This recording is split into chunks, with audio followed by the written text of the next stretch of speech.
কুসুমের ওপর রাগ করে ইন্দ্রাণী বলে, তুমি কি ভুলে গেছ বিশ্বাস আর ভালোবাসার সীমার মধ্যে তোমার সীমা কতটুকু?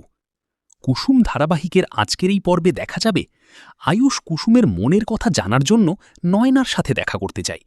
সেখানে কুসুমও যায়, কিন্তু কুসুম সেখানে গিয়ে দেখতে পাই আয়ুষ সেই নয়নাকে জড়িয়ে আছে। ছদ্মবেশী ঈশান কুসুমকে শুনিয়ে শুনিয়ে বলতে থাকে, আয়ুষ, আমি এই দিনটার জন্য অপেক্ষায় ছিলাম।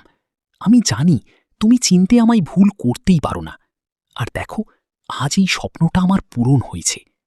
আর এইদিকে আয়ুষ কুসুমের দিকে তাকিয়ে মনে মনে বলতে থাকে, তুমি আমাকে অন্য কারো সাথে এইভাবে দেখে কষ্ট পাচ্ছ কিনা আমি জানি না, কিন্তু আমি চাই তোমাকে দিয়ে তোমার মনের কথাটা বলিয়ে নিতে। তোমার চোখ দুটোই যে লবুর চোখ, সেই সত্যিটা তোমার মুখ থেকে স্বীকার করে নিতে আমার এই পথটা বেছে নিতে হলো।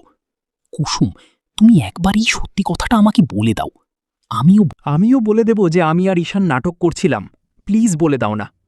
এইদিকে কুসুম এটা দেখার পর মনে মনে বলতে থাকে, এইভাবে একটা মিথ্যাবাদীকে ছোট সাহেব এতটা আপন করে নিলেন, এতটা ভরসা করলেন।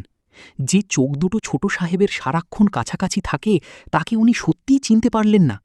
এত সহজে তিনি অন্য কাউকে নিজের জীবনের জড়িয়ে নিলেন। তখন আয়ুষ কুসুমকে শুনিয়ে শুনিয়ে বলতে থাকে, তুমি তো জানো আমি ওই দুটো চোখের প্রেমে পড়েছি। একটু বলো না, ওই দুটো চোখের মালিক কে? আমি সারা জীবনের জন্য কবে পাব? ঈশান অভিনয় করে বলতে থাকে, আয়ুষ, আমিও তোমাকে ছাড়া থাকতে পারছি না। কুসুম রাগ করে সেখান থেকে চলে যায়। তখন আয়ুষ বলতে থাকে, কুসুম তো রাগ করে চলে গেছে, ও তো বলল না ওই মেয়েটাকে ওর পছন্দ কিনা। ঈশান বলে, বলবে ফাইদা, বলবে। জাদুকর রেগে জ্বলছে মানে কি, ও তোকে 100% ভালোবাসে। এইদিকে দেখা যায় ইন্দ্রাণী অনুশ্রীকে বলতে থাকে, ঈশান তোমাকে কিছু কিছু বলছে তাই না? চিৎকার করে ঈশানকে ডাকতে থাকলে অনুশ্রী বলে, আমি সত্যি বলছি মনি, আমার বাবার জন্য মন খারাপ করছে, তাই আমি ওখানে থাকতে চাই কয়দিন। আর ঈশানের সাথে আমার কিছু হয়নি, ও তো আমাকে সত্যি খুব ভালোবাসে, এত ভালোবাসে যে ইন্দ্রাণী সেখান থেকে চলে গেলেই অনুশ্রী মনে মনে বলতে থাকে, আর হয়তো আমাদের কোনোদিন দেখা হবে না মনি। ঈশানের জীবনে আমার আর কোনো জায়গা নেই, সেটা জানার পর আমার আর এখানে থাকা সম্ভব না। কিন্তু এই পরিবার যেভাবে আমাকে আপন করে নিয়েছে সেটা আমি কোনোদিন ভুলব না। এরপর দেখা যায় রাজ ঈশানকে ফোন করে বলতে থাকে, ঈশান অনুশ্রী বলে কিছুদিনের জন্য গ্রামে যাবে। কই, আমরা তো এই বিষয়ে কিছুই জানি না। তুমি যত তাড়াতাড়ি সম্ভব বাড়িতে চলে আসো। রাজের কাছ থেকে ফোনটা নিয়ে ইন্দ্রাণী ঈশানকে বলতে থাকে, অনুশ্রী যদি ওই বাড়িতে যেতে চায় তাহলে তো ওকে না করা যায় না, আবার একাও ছেড়ে দেওয়া যায় না। তুমি ওকে পৌঁছে দিয়ে আসবে, তারপর চলে আসবে, কেমন? ফোনটা রাখার পর আয়ুষ ঈশানকে বলতে থাকে, কি হয়েছে ঈশান?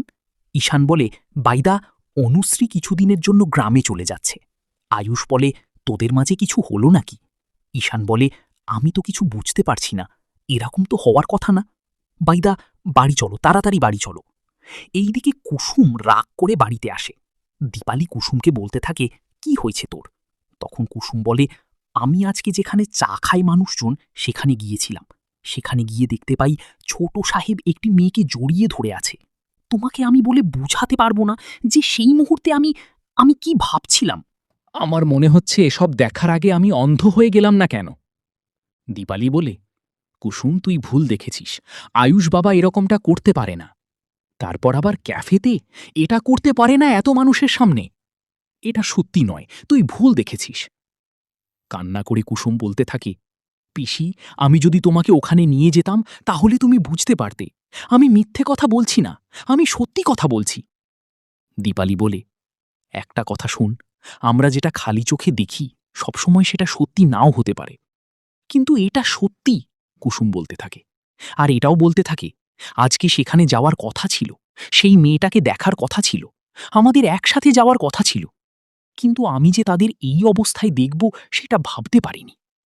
দীপালি বলে, কুসুম, আমি তো সেখানে ছিলাম না, সত্যি মিথ্যাটা জানি না, কিন্তু আমার মনে হচ্ছে আয়ুষ বাবা এরকমটা করতেই পারে না। আর সত্যি যদি এরকমটা করে থাকে তাহলে তার পেছনে হয়তো অন্য কোনো কারণ আছে। আমি ঈশ্বরের কাছে প্রার্থনা করব যাতে সত্যিটা তুই জানতে পারিস। এইদিকে দেখা যায় অনুশ্রী ব্যাগ নিয়ে গ্রামের বাড়ি যাওয়ার উদ্দেশ্যে রওনা হলে ঈশান এসে বলতে থাকে, অনু, বাড়ির সবাই ঠিক আছে তো? তখন রাগ করে অনুশ্রী বলি, এই বাড়ি থেকে পাও সমস্ত কিছু শাড়ি জামাকাপড় সবকিছু আলমারিতে রাখা আছে। অন্য কাউকে দিও, তোমার কাজে লাগবে। অনু, তুমি আমার কথা শোনো। আমি অন্য কাউকে এসব গয়নাগাটি কেন দিতে যাব? অনুশ্রী বলতে থাকে, তোমার তো এখন ভেবেই ভালো লাগছে যে আমি এই বাড়ি থেকে চলে যাচ্ছি। এখন তোমার যার সাথে ইচ্ছে দেখা করবে, যার সাথে যা যা করার ইচ্ছে তাই তাই করবে। আজ থেকে তোমার আর আমার রাস্তা আলাদা। ঈশান বারবার বলতে থাকে, তুমি এখানে থাকো, কোথাও যেও না। কি হয়েছে আমাকে সবটা বলো, আমি বুঝতে পারছি না। তখন অনুশ্রী বলে, তুমি যেহেতু বুঝতে পারছো না, তাহলে তোমাকে আমাকেই বুঝাতে হবে। তখন দেখা যায় অনুশ্রী ঈশানকে বলে, আজকে সকালে তুমি কার সাথে দেখা করতে গিয়েছিলে? ঈশান বলে, একটা বন্ধুর সাথে।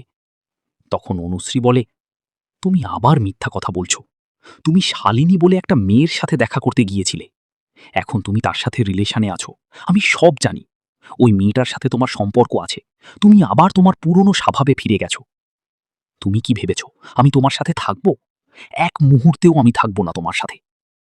তখন ঈশান বলতে থাকে, তোমার দিব্যি অনুশ্রী, আমার জীবনে তুমি ছাড়া কেউ নেই। তখন অনুশ্রী বলে, রাস্তার ধারে তুমি ওই মেয়েটাকে তোমার বাইকের পিছনে নিয়ে গেলে কেন? তার জন্য আবার তুমি পোশাক বেছে দিচ্ছ। আমার জন্য তো কোনোদিন তুমি শাড়ি বেছে দেওনি। ঈশান মনে মনে বলতে থাকে, এখন আমি অনুকে কি করে বুঝাই, কি করে সবটা বলবো? যতক্ষণ পর্যন্ত অনু না জানবে ততক্ষণ পর্যন্ত ও বুঝবে না আমরা কি করছি। এরপর দেখা যায় আয়ুষ এসে অনুশ্রীকে সবটা বলে দেয়। অনুশ্রীর সব ভুল ভেঙে গিয়ে সব ঠিক হয়ে যায়। এইদিকে কুসুম রাগ করতে থাকলে দীপালি বলতে থাকে, এটাই সঠিক সময় আয়ুষ বাবাকে সত্যি কথা বলে দেওয়ার। তুই এতদিন ধরে আয়ুষ বাবাকে কিছু বলতে পারিসনি, কারণ তোর মনে হয়েছিল আয়ুষ বাবা তোকে গ্রহণ করবে কিনা। কিন্তু এখন তো তুই জানিস আয়ুষ তোকে ভালোবাসে। কুসুম তখন বলতে থাকে, আমাকে না, লোগোর ওই চোখ দুটোকে। ওই লোগোর চোখ দুটো কার? দীপালি বলতে থাকে, আমার কুসুমীর। তখন কুসুম বলে, সেটা তো ছোট সাহেব জানি না। তখন দীপালি বলে, সেজন্যই তো আমি তোকে বলছি কুসুম, আয়ুষ বাবাকে তুই সত্যি কথাটা বলে দে। আয়ুষ বাবাকে বলে দিয়েছে ওই লোগোর চোখ দুটো তোর, তাহলে সব কিছু বদলে যাবে। কুসুম রেগে গিয়ে বলতে থাকে, কিচ্ছু বদলাবে না।